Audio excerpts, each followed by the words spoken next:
Accident అయ్యి కళ్ళు పోగొట్టుకున్న మనోజ్, షాక్లో ప్రభావతి మరియు కుటుంబం.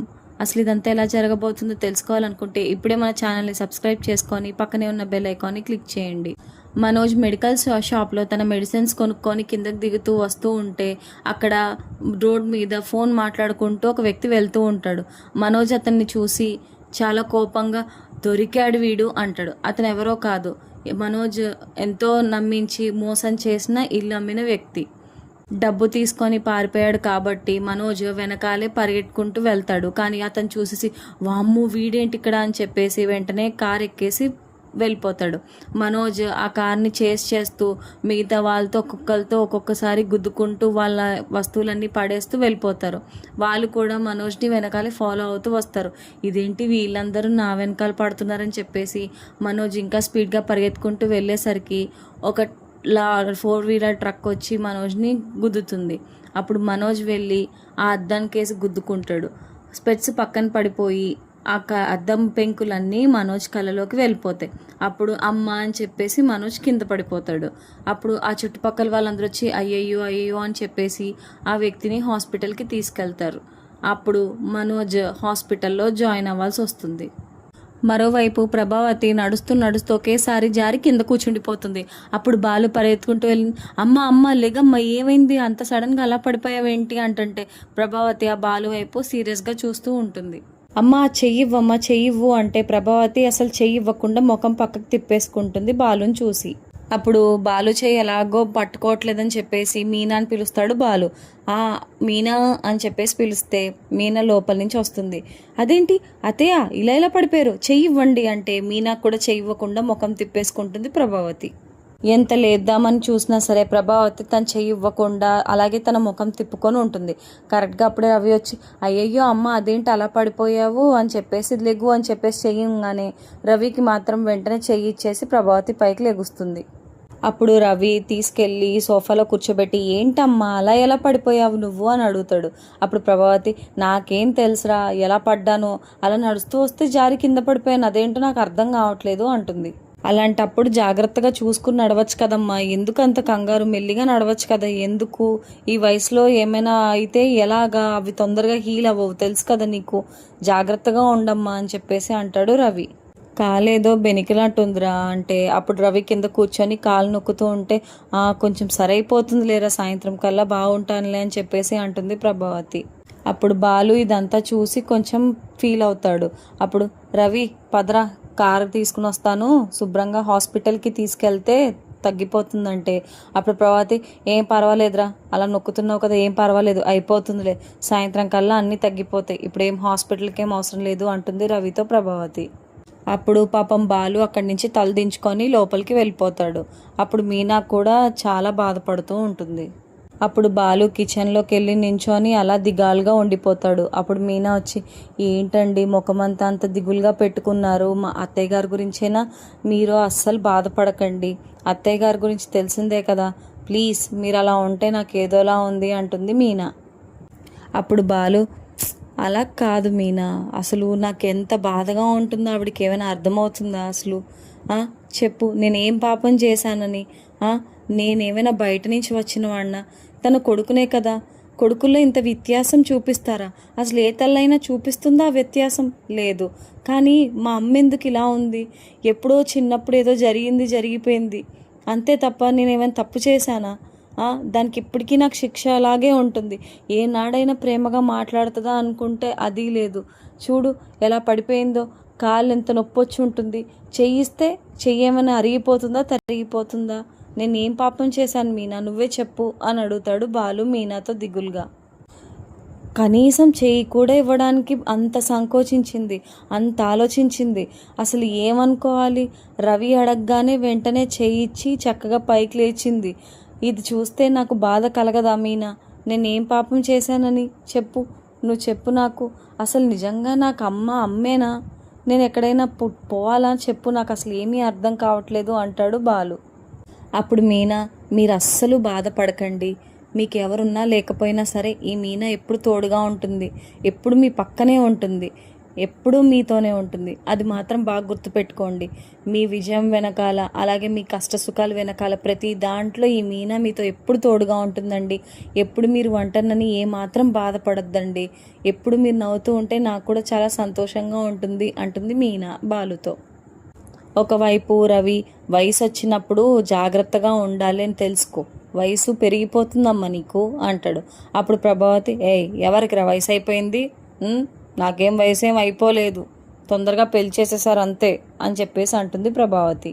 అయితే రవి, జాగ్రత్తగా ఉండమ్మా అయితే, సరేనా, నువ్వు మాత్రం జాగ్రత్తగా ఉండు, ఏమైనా నొప్పి అయితే చెప్పు, హాస్పిటల్కి తీసుకెళ్తానని చెప్పేసి లేచి వెళ్ళిపోతుంటే కరెక్ట్గా అప్పుడే ప్రభావతికి రోహిణి దగ్గర నుంచి ఫోన్ వస్తుంది. అప్పుడు రవి, అమ్మా ఇదిగో రోహిణి ఫోన్ చేసింది ఎందుకో అని చెప్పేసి ప్రభావతికి ఇస్తాడు ఫోన్. అప్పుడు ప్రభావతి, చెప్పమ్మా రోహిణి అంటుంది. అప్పుడు అవతలి వైపు రోహిణి విపరీతంగా ఏడుస్తూ ఉంటుంది.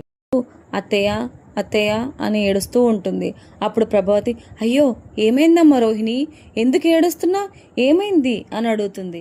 అప్పుడు వెనక నుంచి రవి వెళ్ళినవాడు మళ్ళీ రివర్స్లో వచ్చి ఏమైందో వింటూ ఉంటాడు. ఏడవకమ్మా, అసలు ఏమైందో చెప్పమ్మా అంటే అప్పుడు రోహిణి, అసలు అమ్మ అని చెప్పేసి చాలా కంగారు పడిపోతుంది రోహిణి. అసలు ఏమైందో చెప్పమ్మా అనగానే అప్పుడు రోహిణి మనోజ్కి అని చెప్పేసి ఆపేస్తూ ఉంటుంది. మనోజ్కి ఏమైందమ్మా అని అడిగితే మనోజ్కి యాక్సిడెంట్ అయింది అత్తయ్య అంటుంది. ఆ మాటలకి లోపల నుంచి బాలు మీనా కంగారుగా పరిగెత్తుకుంటూ వస్తారు, ఏమైందో ఏంటో అనుకుంటూ. కానీ రోహిణి మాత్రం ఏం చెప్పకుండా ఇంకా ఏడుస్తూనే ఉంటుంది. అసలు మనోజ్కి ఏమైంది, యాక్సిడెంట్ అవ్వడం ఏంటి అని చెప్పేసి ప్రభావతి విపరీతంగా ఏడుస్తూ ఉంటుంది. అప్పుడు ఇదంతా విని రవికి ఏం అర్థం కాదు, ఏంటమ్మా ఏమైంది అని అడిగితే రవి, మనోజ్కి యాక్సిడెంట్ అయిందంటరా అనగానే మొత్తం మీనా, బాలు, రవి ముగ్గురు కూడా చాలా షాక్లో ఉండిపోతారు. ఇప్పుడు ఏం చేయాలో నాకేం అర్థం కావట్లేదు, నాకు కాలు చేతులు కూడా ఆడట్లేదు, ఇదేంటో నాకు అర్థం కావట్లేదు, ఇలా ఎలా జరిగింది, అసలు నువ్వెప్పుడు వచ్చావు, అసలు ఏంటి అని చెప్పేసి క్వశ్చన్లన్నీ అడుగుతూ ఉంటుంది ప్రభావతి.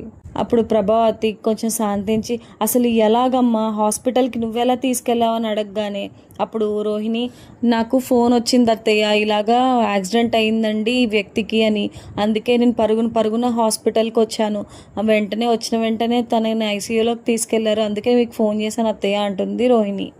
రవి వెంటనే ఫోన్ తీసుకొని, ఇంతకీ ఏ హాస్పిటల్ అది నా చెప్పండి అని చెప్పేసి డీటెయిల్స్ కనుక్కొని వెళ్తారు రోహిణి దగ్గరికి. కరెక్ట్గా అప్పుడే సత్యం బయట నుంచి లోపలికి వస్తారు. ఏమండి మన మనోజ్ అని ఏడుస్తూ ఉంటుంది ప్రభావతి. ఏమైంది, అసలు ఏమైంది, ఎందుకు అంత కంగారు పడి విపరీతంగా ఏడుస్తున్నావు, మనోజ్కి ఏమైంది అని అడుగుతాడు సత్యం. మనోజ్కి యాక్సిడెంట్ అయిందంటండి, రోహిణి హాస్పిటల్లో నుంచి ఫోన్ చేసింది, మనం అర్జెంటుగా వెళ్ళాలి, ఎందుకు ఇలాగే జరుగుతున్నాయి నాకేం అర్థం కావట్లే, నా మనోజ్కి ఏమైందో ఏంటో అని చెప్పేసి ప్రభావతి చాలా ఏడుస్తూ ఉంటుంది. ముందు ప్రభా, నువ్వు కంగారు పడ్డం ఆపు, పద మనం వాడి దగ్గరికి వెళ్దాం, కంగారు పడకు అని చెప్పేసి అంటాడు సత్యం. మరోవైపు రోహిణి చాలా టెన్షన్ పడిపోతూ ఉంటుంది. కరెక్ట్గా రూమ్లోంచి ఐసీయూలోంచి అప్పుడే నర్స్ బయటకు వస్తుంది. నర్స్, ఏమైంది సిస్టర్, అసలు ఎలా ఉంది, ఏమైనా అప్డేట్ ఉందా, అసలు ఏంటి, ఎలా ఉంది ఇప్పుడు నా భర్తకి అని చెప్పేసి అడుగుతుంది రోహిణి. నేను ఇప్పుడు ఏమీ చెప్పలేనమ్మా, డాక్టర్ గారు చూస్తున్నారు, మీరేం కంగారు పడకండి అని చెప్పేసి వెళ్ళిపోతుంది నర్స్.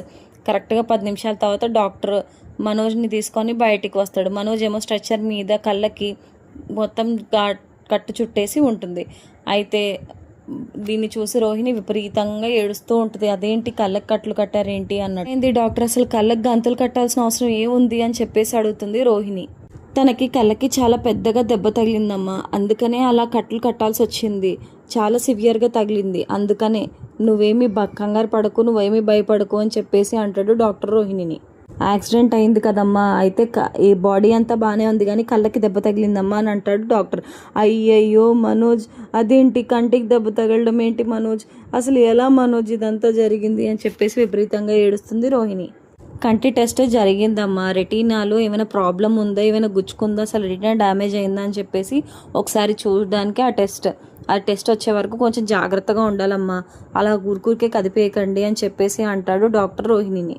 డాక్టర్ ఏదో ఒకటి చేసి ఏదైనా సరే ఐ ట్రాన్స్ప్లాంట్ చేయండి డాక్టర్, ఏమైనా ప్రాబ్లం అయితే నేను చూసుకుంటాను డాక్టర్, ప్లీజ్ డాక్టర్ అని చెప్పేసి బ్రతిమాలుతూ ఉంటుంది రోహిణి.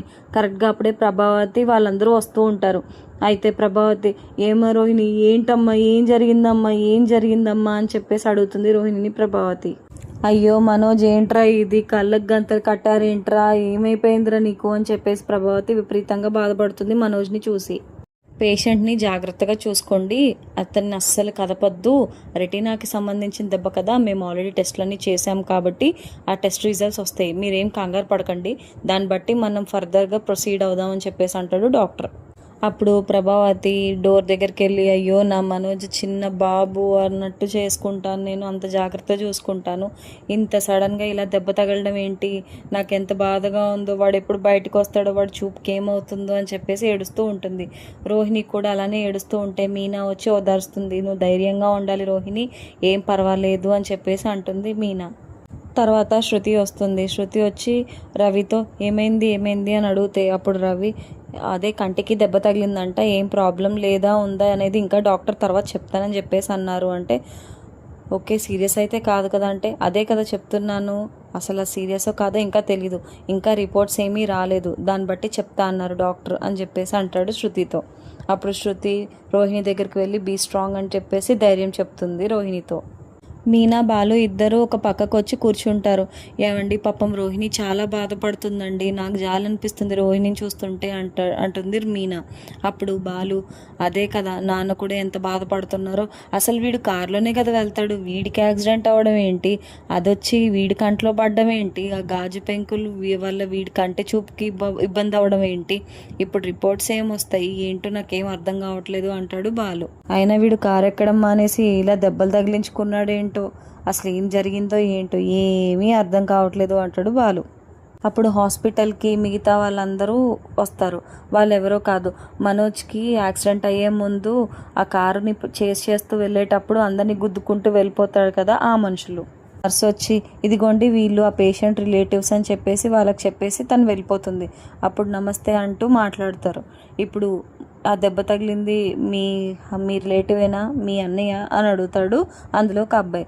అవునండి మా అన్నయ్య అనగానే, ఏమైంది అని అడుగుతాడు బాలు. మీరందరూ మా అన్నయ్య చూడడానికి వచ్చిన డాక్టర్సా, ఆ ఫోన్లే తగ్గిపోద్ది అని చెప్పేసి అంటాడు బాలు. అప్పుడు మేము డాక్టర్స్ ఏంటి, మా మొఖం మీ వాడి వల్ల మాకు దెబ్బలు తగిలిన, ఇదిగో కట్టు అని చెప్పేసి చూపిస్తాడు. అదేంటి మా వాడేమో హాస్పిటల్లో బెడ్ మీద కళ్ళకు కట్టు కట్టేసి ఉంటే మీకెలాగా దెబ్బలు తగిలిస్తాడు, నాకేం అర్థం కావట్లేదు అంటాడు బాలు. అప్పుడు జరిగిందంతా చెప్పుకొస్తారు వాళ్ళందరూ కలిపి. అప్పుడు బాలు మీనాతో, ఏంటి మీనా క్రైమ్ రేట్ ఇలా పెరిగిపోతుంది వాడిది అని చెప్పేసి అంటాడు. ఆ నలుగురు కూడా వాళ్ళ వస్తువులకి అలాగే వాళ్ళ కట్టిన కట్టులకు కూడా ఎంత డబ్బులు అయిందో చెప్పి బాలు దగ్గర నుంచి ఆ డబ్బులు తీసుకొని, ఈసారైనా జాగ్రత్తగా వెళ్ళమని చెప్పండి మీ అన్నయ్యని అని చెప్పేసి వెళ్ళిపోతారు. అప్పుడు బాలు, అయ్యో మీనా చూసావా, వీడెళ్ళి బెడ్ మీద ఎక్కాడు, వీళ్ళందరూ నా మీద ఎక్కారు, చూడు నా డబ్బులన్నీ తీసుకుని వెళ్ళిపోతున్నారు అని చెప్పేసి అంటాడు బాలు మీనాతో. ఈలోపు డాక్టర్ వస్తారు. అప్పుడు డాక్టర్ని చూసి ప్రభావతి, ఏమైంది సార్, ఏమైంది, అసలు వచ్చాయా లేదా రిపోర్ట్స్లో ఏమని వచ్చింది, ప్లీజ్ సార్ చెప్పండి అంటే, మీరేం కంగారు పడకండి అమ్మా, రిపోర్ట్స్లో అంతా నార్మల్గానే ఉంది, కానీ మీరు పేషెంట్ని స్ట్రెస్ చేయొద్దు, ఎవరైనా ఒక్కళ్ళే లోపలికి వెళ్ళి మాట్లాడండి, అంతే తప్ప అందరూ ఒకేసారి వెళ్ళిపోవద్దు అంటాడు డాక్టర్. చిన్న ఆపరేషన్ పడుతుంది, అది చేసిన తర్వాత అంతా నార్మల్ అయిపోతుంది, మీరేమీ కంగారు పడద్దు అని చెప్పేసి వెళ్ళిపోతాడు డాక్టర్. లోపలికి వెళ్తారు అందరూ. అప్పుడు మనోజ్ పడుకొని లేచి ఎవరు అని చెప్పేసి అడుగుతాడు. కానీ ఎవరు ఏమీ మాట్లాడరు. ఎవరు అని అడుగుతారు, నాకేం కనిపించట్లేదు అని బాధపడతాడు మనోజ్. అప్పుడు రోహిణి చేయించి, ఏం పర్వాలేదు మనోజ్, ఏం కాదు, నేను పక్కనే ఉన్నాను అంటుంది. రోహిణి నువ్వేనా అని చెప్పేసి అడుగుతాడు మనోజ్. అందరూ మనోజ్కి ధైర్యం చెప్తారు. ఆ తర్వాత ఏం జరగబోతుంది, మనోజ్కి కళ్ళు కనిపిస్తాయా, ఆపరేషన్ సక్సెస్ అవుతుందా, ఇదంతా తెలుసుకోవాలనుకుంటే ఇప్పుడే మన ఛానల్ని సబ్స్క్రైబ్ చేసుకొని పక్కనే ఉన్న బెల్ ఐకాన్ని క్లిక్ చేయండి. Thank you so much for watching.